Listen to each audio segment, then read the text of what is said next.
Hello, everyone. This is Langston Clark. I am your professor for this conversation with another professor, Dr. Paul Putz from Baylor University. And we're going to have a conversation about race, sport, and politics. And an important part of discussions of race and sport and politics very much has to do with religion. So we're going to talk about religion at these intersections as well. Originally, I think on the syllabus, Brandon Crooms, future Dr. Brandon Crooms, was supposed to be the facilitator of this conversation, but Brandon is working on his dissertation so that he can become Dr. Brandon Crooms. So I've decided to step in and have this conversation with Dr. Putz about his research and his perspective on the intersections that I just mentioned. And so, Dr. Putz, if you could just give the class a brief introduction about who you are, what your research is, and just maybe tell us a little bit about how you got to be where you are in your professional and academic journey. Sure. Thanks, Dr. Clark. I appreciate it. And yeah, enjoyed the chance to talk with y'all. So I grew up in Nebraska, small town up there, played basketball a little bit in high school and college, and wanted to become a high school teacher so I could coach. That was sort of the goal. And in the process of that, fell in love with history and just kind of getting to do more research and writing about it. And so I was teaching high school, trying to decide if I'm going to coach or maybe get a PhD and get to research this stuff.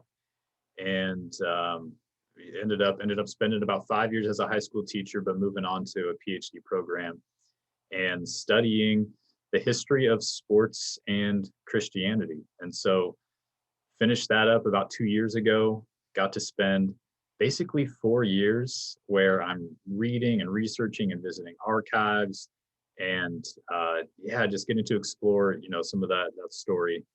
Finished that up, wrote my dissertation, and then worked as a college professor in Pennsylvania for a year.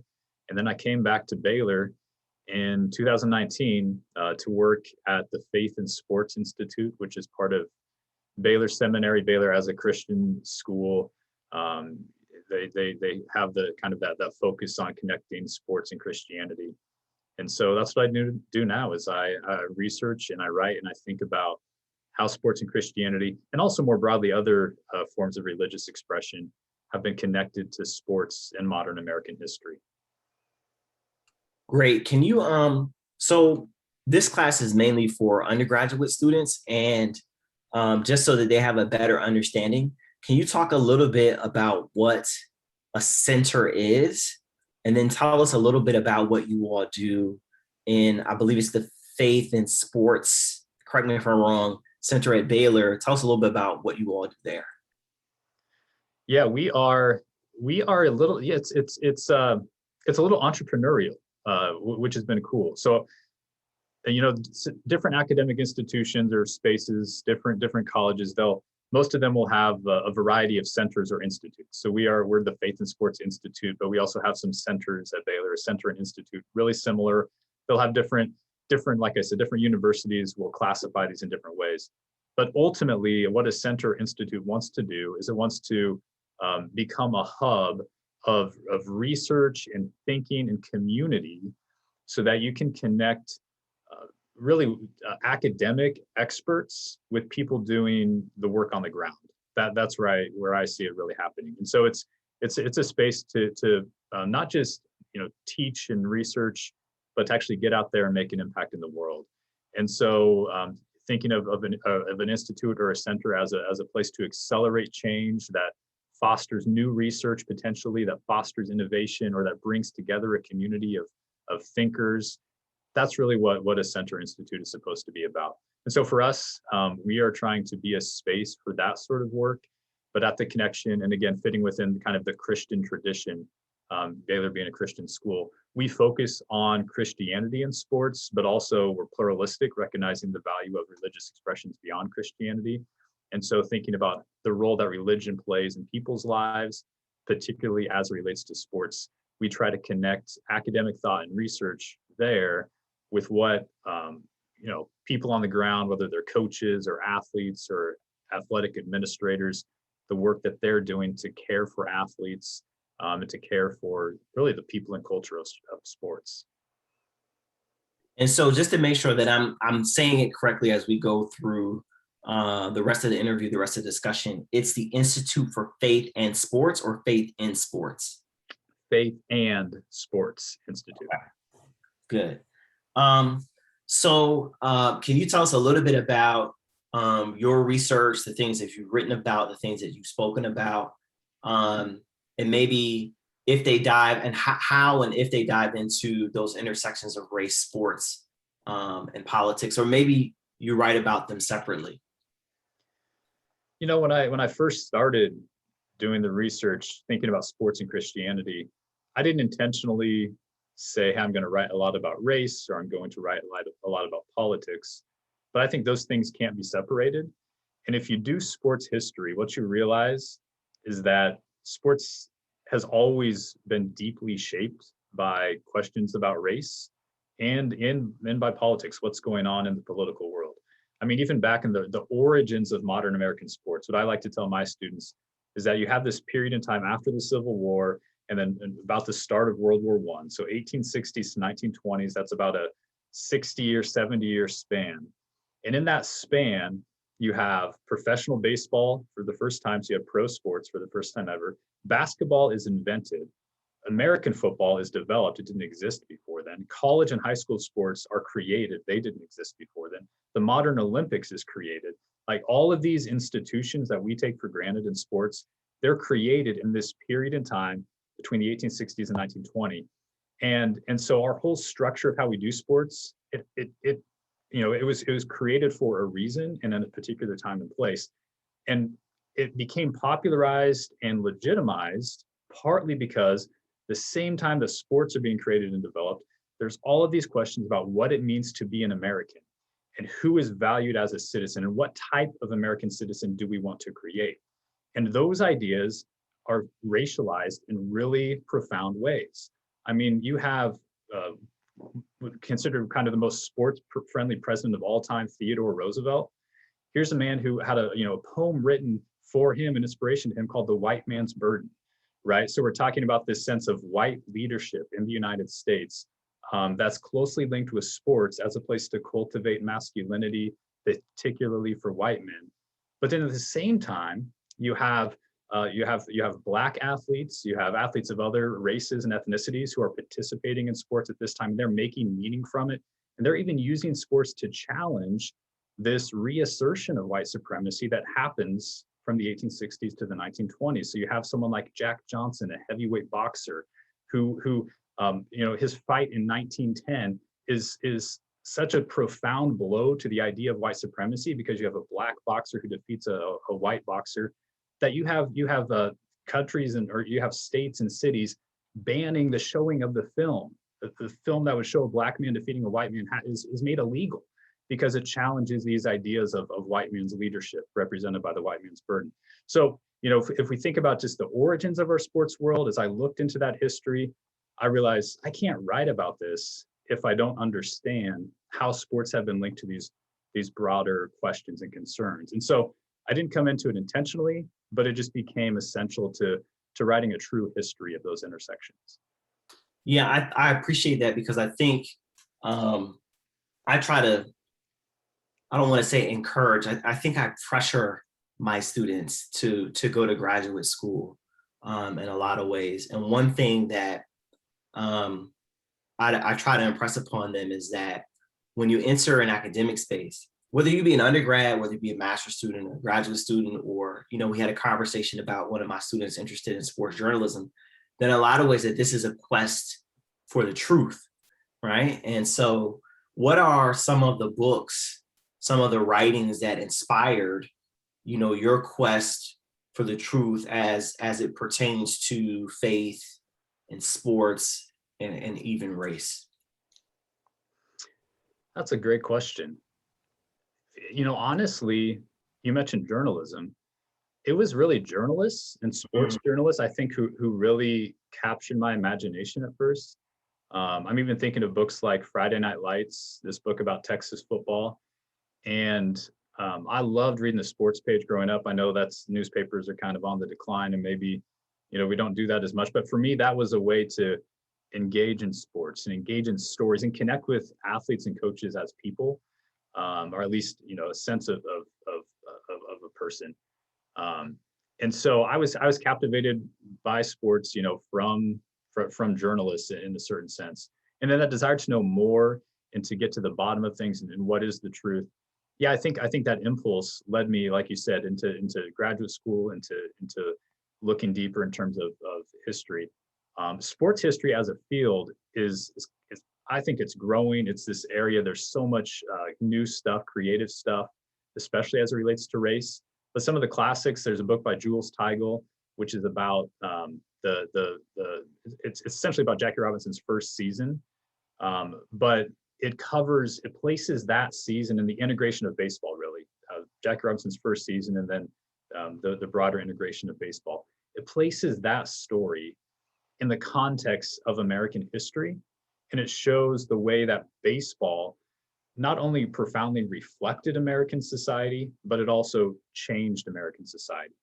And so that idea of sports is both a reflection of bigger cultural and historical forces, but also a transforming agent of history. His book did a great job of capturing that. Other books, Amy Bass, she wrote about the 1968 Olympics and the protests, Tommy Smith and John Carlos, and kind of the meaning of the Black athlete revolts. And so I actually went backwards. I read her book, and then after reading her book, I went and read Harry Edwards, who is in 1968. He's not only active in this Black athlete revolt is what it's called. It's essentially Black athletes applying the civil rights movement to sports. He's not only active in that, but he's writing about it as a scholar and really writing the first history of this group of Black athletes like Muhammad Ali, Bill Russell, and then Tommy Smith and John Carlos, who are taking sports and they're trying to change society with it. And so when I think about those books, those were early on in the process for me, but they kind of got me going. And then I could go on and on with good scholars and historians today who are doing great work. So one of the questions that Brandon has on here is what books are you reading today? And I'm going to amend it just a little bit and say, just generally speaking, because you talked about how much sport journalists have influenced like your interest in sport and the broader society. Who are maybe some of the writers now, whether they be journalists or scholars, that you kind of look to inform your work or give you perspective on what's going on in the sports world? One of my favorites, and I don't know that he writes a lot about sports anymore, but Jonathan Abrams, who's done some great work he had a book called, it was about the prep to pro movement with basketball players in the NBA, and used to write a lot for Grantland, an old website. He was one who really, in terms of recent journalists doing work in sports, I would read anything that he wrote, essentially. So he's one I'd point to. In terms of, I don't know that he wouldn't probably call himself a journalist, but Lou Moore is a historian who's also super active on Twitter and has published a couple of books, has a podcast called the Black Athlete Podcast. And what he does so well is, this is a guy who's done the work. He's written the academic articles, and you can go read those. But he also has an ability to translate historical knowledge into a general audience. You don't have to be a historian to read and understand what he's saying. And so he's been an inspiration in terms of connecting historical knowledge to everyday life in a way people can understand. And so, I put him at the forefront, and especially his understanding of history is great. One other I'd mention is Dirk Chatelain, who's an Omaha-based journalist, but he's, I grew up in Nebraska, and so I still have those connections to Nebraska. And he does, he's written these books about the local history, particularly of Omaha, related to race and sports, and he's done it as a journalist. And just really, really phenomenal stuff that's telling stories that haven't been told before and helping people understand their communities in new ways. So we've talked a lot about some of the work that inspired you to get to where you are now. We've talked about some of the work that is currently inspiring the work that you're doing. Tell us about Dr. Putz, about what your work is, and a little bit about what you do around these sort of concepts of race, sport, politics, society, and whatnot. So I do a couple different things. One is just research, continuing to do that work. My dissertation is in process of becoming a book. So it'll be an academic book, so this isn't going to be a bestseller, but have a press for that, and hopefully we'll finish up that book this summer. So we're doing that, and also some articles. Have a couple articles, a chapter of a book, all based on that historical research. And then along with that, I also try to write for a general audience. So all I've written for just in the past year, written for places like Slate, Christianity Today, Religion and Politics. Typically I take a historical angle, maybe a forgotten person from history or an overlooked person, and try to connect that with present conversations people are having. And so I've done that a little bit. And then building classes. With the Faith and Sports Institute, we try to develop curriculum that's not just for traditional college students, but it's actually this more continuing education curriculum that anyone can have access to. And so I've helped to develop a sports and race and Christianity class that fits into that continuing education curriculum. And so research writing, doing some teaching, whether it's academic level, more general level, trying to get at all of those areas, really what I focus on. So just going back to your insights about the establishment of, I guess, what I think about the sports industrial complex, or even the sports nonprofit complex that we have in the United States, and how these institutions were founded. And, sports is very much a part of national pride. And that's been an issue that's talked about in the media with Kaepernick and, with George Floyd and Breonna Taylor's deaths this last year in 2020. And, the Kaepernick thing kind of died down. But then when we saw those two things happen, all of a sudden the national anthem conversation is back at the forefront. And even now we see some athletic teams saying they're just not going to do the national anthem to begin with at all.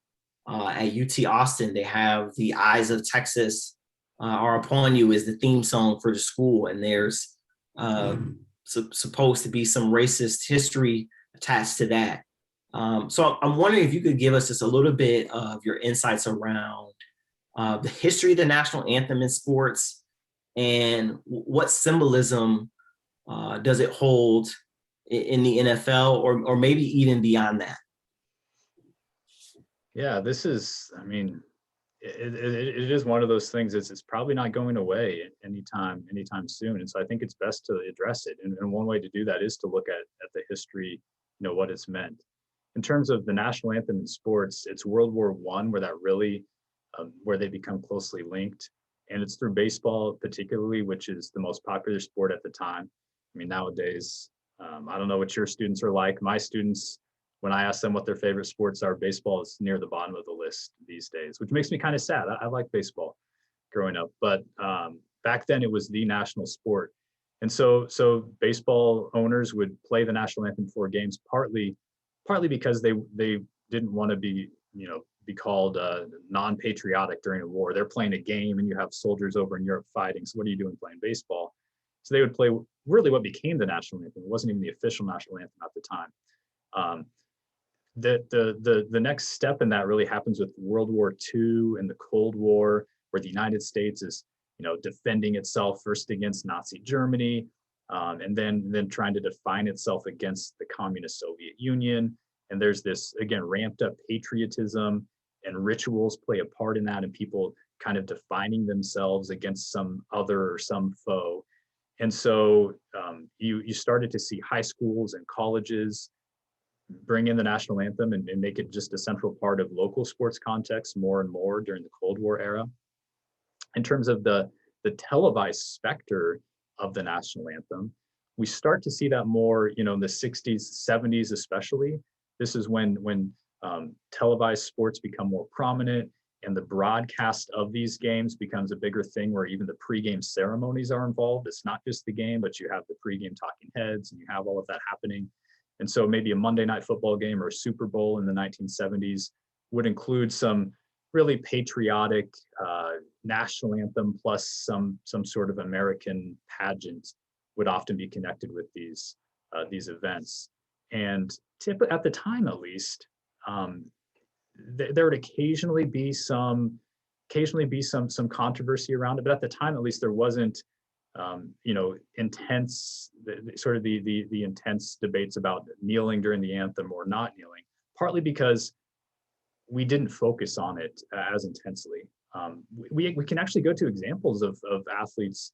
There's a football player, Dave Megiesi, a white NFL player, who back in the late 1960s wasn't standing at attention during the national anthem, and so a newspaper had an offhand criticism, but it didn't get picked up by the media and didn't become this firestorm.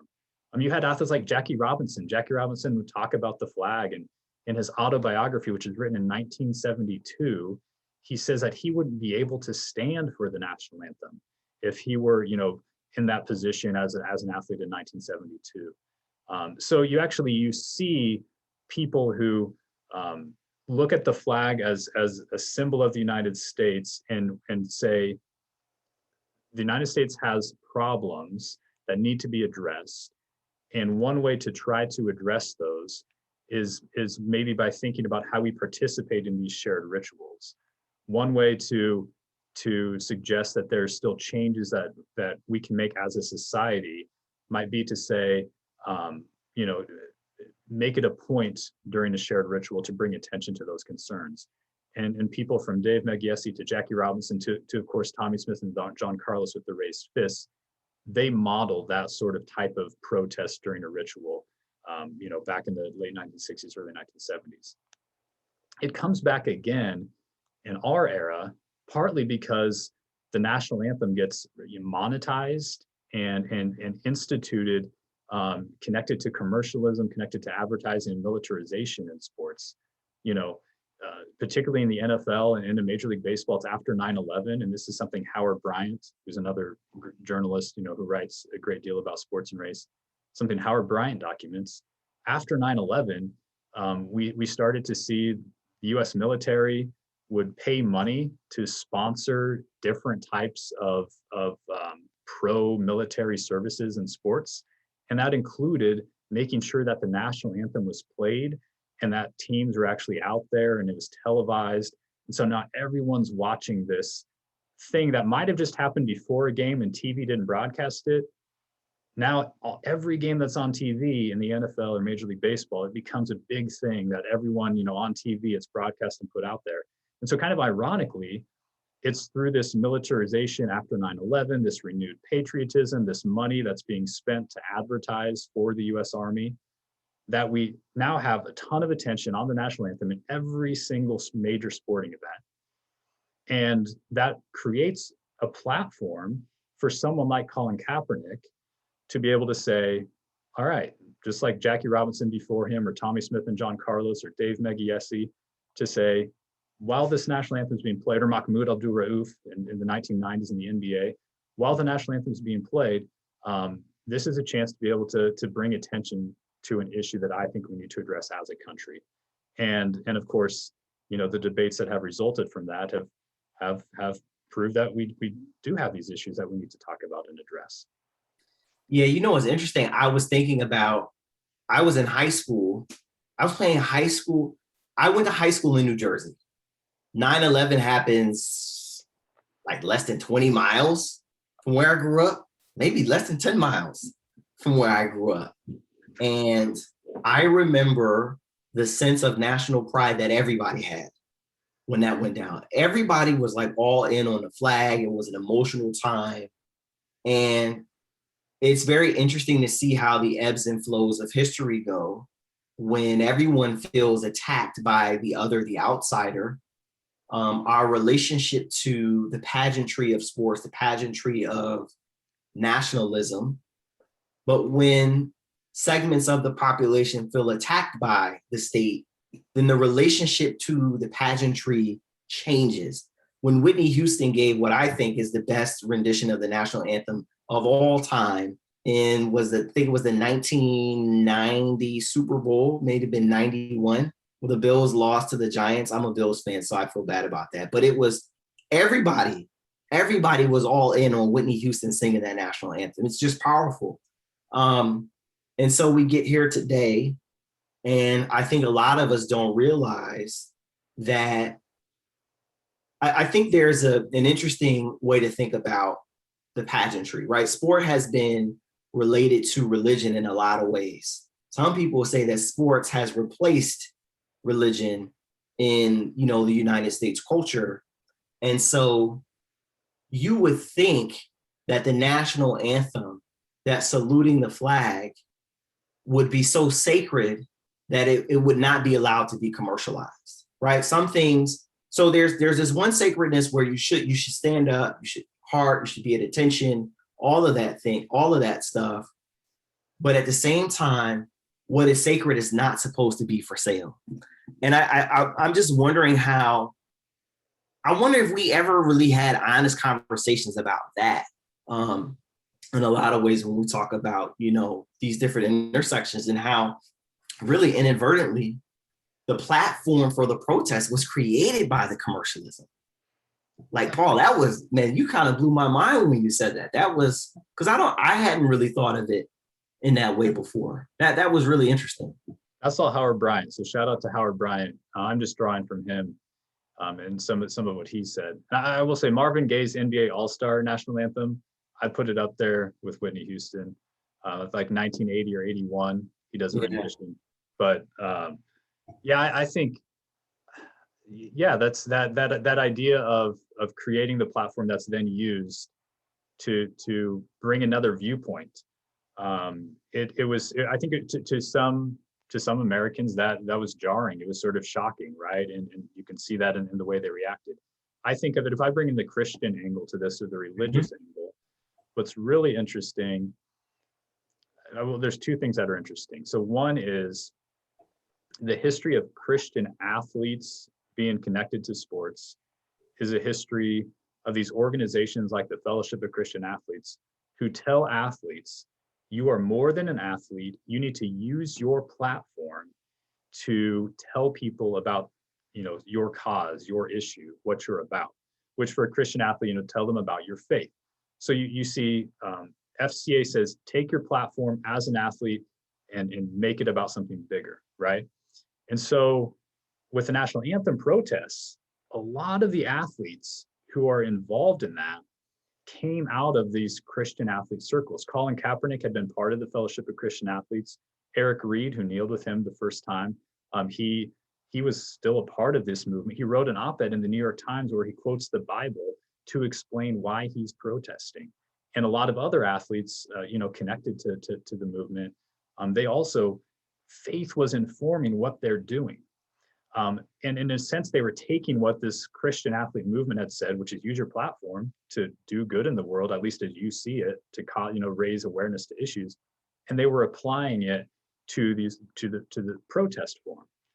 But a lot of these same Christian organizations, like the FCA or like other groups, they're in predominantly white spaces. These are predominantly white Christian organizations and predominantly white constituencies. Places like I work at Baylor too, predominantly white Christian school, right? And so in these predominantly white Christian spaces, the idea that your faith would cause you to protest during the national anthem, that seemed like it was attacking their very faith, which says to me, or says to scholars as they look at it, that the faith of a lot of white Christians is bound in with an understanding of the nation. Your sense of identity as a white Christian is really closely rooted in your sense of what America is and what God has ordained America to be. And even For some, it was this idea of an imagined past, where white people had more privilege and power and authority and control. And those ideas, those notions of the United States, the white man's burden idea we referred back to earlier on with Theodore Roosevelt, they have a really long history. And so to have someone come along and say, not everything about the United States is great, that challenged a lot of white Christians' views. But it came out of the same logic, that drove Christian sports ministries, which is use your platform to change the world in good ways. That's very interesting. So I know that I think you and Brandon, future Dr. Crooms, have some like common interests, in your research and the work that you do in community.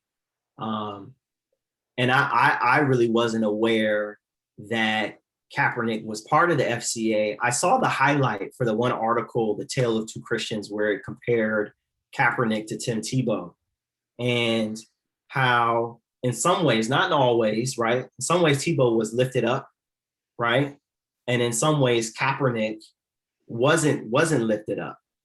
And in other ways, he was, in ways that Tebow wasn't. And it's interesting, the dichotomy between the two of those individuals. A few years ago, had to be like over 10 years ago now, there was an ESPN The Magazine newspaper article about what if Michael Vick was white. And did you happen to see that? So I just remember the debates about Vick as a quarterback, and yeah. So you have to go back and look at the magazine cover, because they did the CGI thing and they made Michael Vick white, and it looks like he's really white.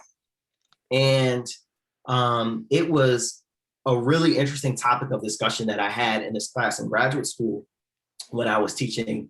And I'm almost wondering, like, what if Kaepernick was white, and what if Tebow was black?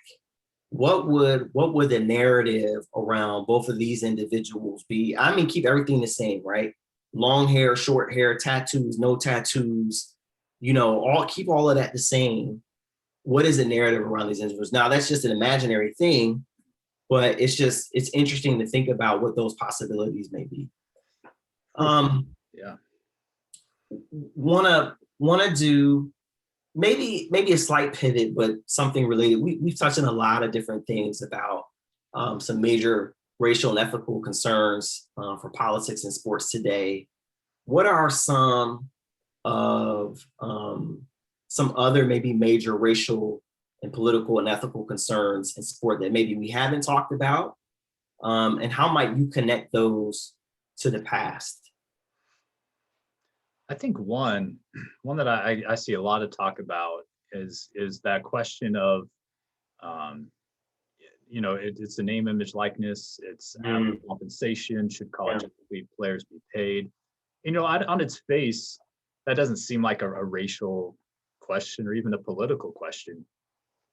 But like when you actually dig into it, it really is. I mean, it's questions about like capitalism. The United States is seen as this capitalist country. And like, if we're capitalists, shouldn't a person be able to like capitalize on their market value?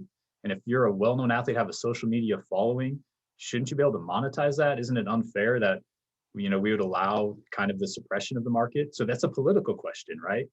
And at the same time, it's a racial question, because the revenue generating sports, most places, it's men's college basketball, it's football. And the highest levels of those sports, they're predominantly African American in terms of the people putting their bodies on the line. And so you have the situation where predominantly African American young men are putting their bodies on the line. And of course, there are people of other races too. They're not alone. It's there's a lot of people involved, but predominantly African American men putting their bodies on the line and helping to bring in billions of dollars in revenue. But that revenue then is going to administrators, going to coaches, being redistributed to other non-revenue generating sports that are often predominantly white. And so, that redistribution of wealth that's brought in by predominantly African-American players, and then it often goes to predominantly white, whether they're the leaders, coaches, administrators, or other athletes getting scholarships from non-revenue sports, that is a racial issue that, scholars have started to think through what that means. And so I think with the debates about name, image, likeness, I don't think we can separate it fully from some of those dynamics. Yeah, I think I almost wonder, it's interesting how a lot of coaches talk about their faith with regard to sport. And I would just imagine that they are, at least in my imagination, part of the Fellowship of Christian Athletes, if not formally, but maybe informally. And I wonder what might be the role or the responsibility of the faithful coach to have a voice in ensuring that the athletes are compensated fairly for the work that they do. We got coaches get $1 million contracts to wear Nike sneakers, but the players can't get a cut of any of that, And do you feel that coaches, that administrators who subscribe to the ethic of FCA have some duty to speak up for what is right in that regard, but maybe they don't think it's the right thing to do? Yeah, I think that there are some coaches, some athletic directors, involved in that world. Like the FCA is the predominant force, colleges, in terms of that Christian athlete, Christian coach movement. I think there's some who do feel more needs to be done. But what I think I haven't seen coaches who have advocated for it. And I've more often heard coaches who have rejected it. So Dabo Sweeney, for example, Christian coach, well respected in terms of FCA circles as a Christian leader. And he's often spoken, I think he made mention of, if we start paying players, he's going to pick up and take another job because, that's entitlement. And so, you see that viewpoint more often, but you'll see other, like a Tony Bennett, he's basketball coach for Virginia, another FCA affiliated coach. And, what he did is he turned down a higher salary, and he took some of that money that the school was going to give him, and he instead used that to invest in this Center for Athlete Success to try to help his athletes, as they grow and develop. Now, from my perspective, I'm like, why don't you just let that money go to the athletes? Like, you just can go directly to them, or find other ways to do it. But that's some recognition that he's getting more than he probably deserves or needs, and that money can go elsewhere. So, that's kind of the extent of the public, the public things I've seen typically from kind of the FCA affiliated coaches. There's one interesting a guy, John Shoup, a former coach, who actually probably got run out of coaching partly because of his views on this. But he had coached in the NFL and then had been an offensive coordinator at Purdue, and pretty strong advocate for player compensation, student athlete rights, and that sort of thing, and has a faith background. But typically he tends to be a little bit more progressive, a little bit more liberal than your FCA coaches. So even though his faith was informing what he was doing, he wasn't really part of that camp. And I think that gets to this bigger religious divide, which is that typically kind of the FCA style of Christianity. I mean, I was involved with FCA growing up, and still am connected to FCA people. Typically, that brand of Christianity focuses a lot on the individual. What do you do as an individual?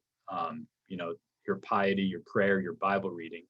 And it doesn't have much to say about speaking into justice issues that kind of prophetically, or about a society in the Martin Luther King Jr. sense. That sort of prophetic tradition of speaking against social injustice with your faith informing it typically comes more out of a Black church tradition, which hasn't been heavily involved in the development of the Fellowship of Christian Athletes. So to get that faith-based activism that would say, we need to change, this is a justice issue, typically you're not going to get that within the context of an FCA. Yeah, that's good. And I think that's something that when we think about mainstream church, right? If we have two mainstream churches, and I know that there's more than just two types of churches, right? We have a mainstream Black church, we have a mainstream white church. that it's the mainstream Black church that has been more of the prophetic sort of like social justice tradition than the mainstream white church. And there's diversity within those, but generally speaking, the way that the history is played out and the stories have been told, if we look at how movements has happened, faith-based as it revolves around race and society, maybe even race and sports, it's been those coming from the Black church who have sort of pushed in those ways. So the remaining questions that future Dr. Kroom has posed, I think they've been answered sort of like throughout our conversation.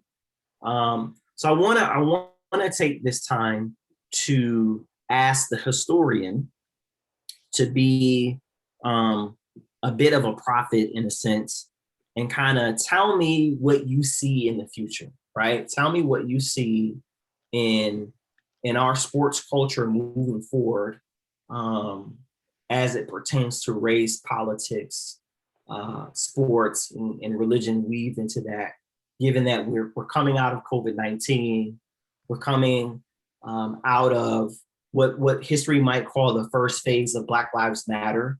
What's going to happen with sport moving forward? Phew, that's a heavy one. Let's take a shot at it. So, particularly as it relates to Christianity, I think that you will see Christian sports organizations, and I'm thinking of FCA and other groups like that. I think you're going to see them be more welcoming for the prophetic voices when it comes to justice issues. And I think partly that's just a matter of demographics. In big time sports, which FCA relies on to kind of have athletes share their message, again, they're predominantly African American, or the most famous athletes in the United States, disproportionately famous. And so many of those athletes are Christians, but they also carry with them this idea of addressing racial injustice. And so if FCA wants to include the most famous athletes of the day who are Christians, then they have to accommodate and make space for more of a prophetic voice. And of course, like you said earlier on, there's a diversity, right? There's a range. It's not like there's one white voice, one Black voice. There's a whole spectrum. But typically, the Christian sports ministries have limited that spectrum to the more conservative side of things. And I think when it comes to racial justice, we've already seen it expand a little bit. And I think we'll see that continue to expand in years to come as more Black Christian athletes and coaches are willing to speak out on those questions. I think, that's just with the faith piece. I do think we mentioned, college sports. I think name, image, likeness is coming. And there's going to be there will be some big changes just in the structure of big time college sports. And I couldn't begin to tease out exactly what all of that will look like, but I imagine that we'll see further divisions of sort of a big time, highly commercialized college sports sector, but then also some college sports programs that really realize they can't keep up with that. And they're going to focus more on just providing that athletic opportunity, more small scale, smaller college type of stuff that will happen. So I think we'll be moving in those directions in the years ahead. Yeah, I'm now that you mentioned that, I don't want to get in trouble. So I'm at a mid-major school, UT San Antonio. And I would even say we're probably, in terms of our sports, we're at the bottom of the mid-majors. Our football team just turned 10 years old. You know what I'm saying? And I'm not saying that to get students, don't get mad at me. I love you. You're valuable. Your human work is up there, because I know I got student athletes in the class. But in terms of the long history and all of that, we don't have the same history as Baylor, right? As UT, as Texas A&M, as even the University of Houston. And I'm wondering what's going to happen to a school like where I work at that is trying to be significant even as a mid-major. What happens to a school like ours? I don't know the answer, but it's going to be interesting to see how that unfolds, particularly with name, image, and likeness, because it may not change for us. It may just be more sort of money and resources going to those top schools, and we just stay the same. I don't know. I think that's right. I mean, I do think sometimes scholars who have written about, name, image, likeness, I do think sometimes they underestimate the value of the school name. And I think that's rightly so. I think we want to emphasize athletes first, student athletes. Like, I'm all about putting them first. But also there is something about the community involvement, the long history of the school, the connection people have, even in the community, even if there's not a long history of sports tradition, wanting to root on a team in your community. And so, whether an athlete comes or goes to Duke, people are still going to root for Duke basketball. Yeah. And in San Antonio, like, people who have been connected to UTSA, or in Waco, people have been connected to Baylor. Maybe they live there in the community now, maybe they've gone there in the past. They're going to be interested in those sports teams, no matter who's involved. And so I think there's a certain level of just college sports are a part of American life in a way that I don't think is going away anytime soon. But I do think that division between the haves and have-nots, or at least the elites, kind of that elite level, it's going to be tougher to crack into that, I think, especially as players, if they do choose to stay in college sports, they're going to be picking the schools that give them the biggest platform, where they can capitalize the most on the name, image, likeness, and the schools that are best equipped, to get players, those advantages. They're going to have they already have some schools like the University of Nebraska. They have whole departments that are like, have a social media name, image, likeness, campaign, like, ready to go. They're just waiting for the NCAA to give them the word, and they're going to launch these things out, Twitter handles on jerseys, and I mean, all this stuff. So they're ready to go. The big schools are, and we'll see what'll happen. But I think your UTSA, I'll be rooting for you. You're in this for the long haul. Maybe you'll be the success, the story of the school that still makes the jump. And I think even like with name, image, and likeness, as you were saying, that communities rally around the schools that's theirs, right? And I think locally, if our athletics program really sort of creates the local platform for the student athlete to benefit from their name, image, and likeness, that they may not get the national exposure, but relative to the size of the school, they could do fairly well if they just focus on the community at hand. So yeah, that's really interesting. So Dr. Putz, as we close up, this is the African American Sports Pod class. So we do have students involved. What type of advice would you give to college students as they're thinking about making their transition out of college? And you could talk to the normal college student, I won't say normal, the non-student athlete and the student athlete as they make their transition into the quote unquote real world. The real world. Yeah, so the student athlete. So I played small college basketball. I wasn't at that UTSA level. I wasn't, D1 or anything like that. But I think I always wanted to stay connected to sports. So if you're taking this class, I'm guessing there's a pretty decent chance that you're thinking, I kind of like sports. I'm interested in sports.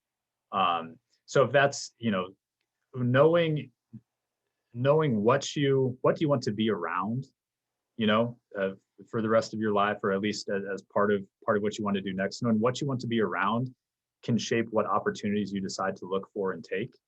I think having that sense in mind first can be crucial, because like the reality is, I think you need to be flexible to take opportunities to learn and grow.